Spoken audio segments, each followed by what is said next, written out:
That's just a quick update on Diesel 10 and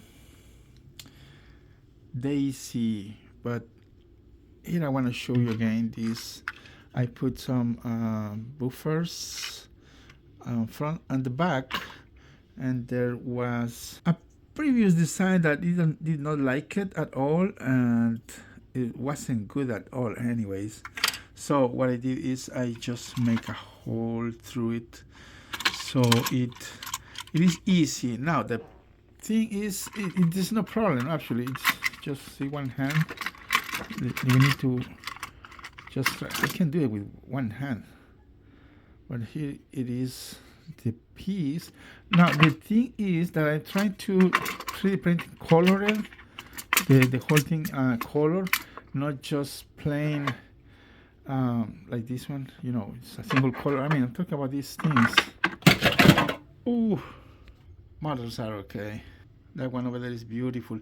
Anyways, so I just wanted to make sure. Let me see if I can do this.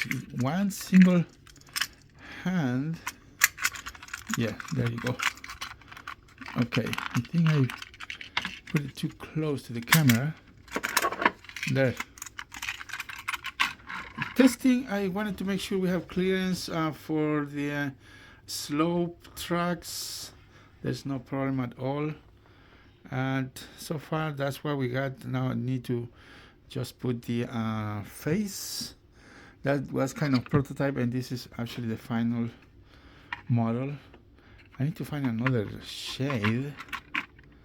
I had to remove, I don't know why we have this line, but I based this on the I think it's metal or whatever toy release, but the original model, base model, does not have that area, or neither these two dots.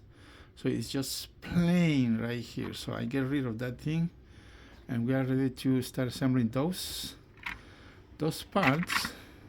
But like I say, it's a multicolor print. I need to find another shade. Okay.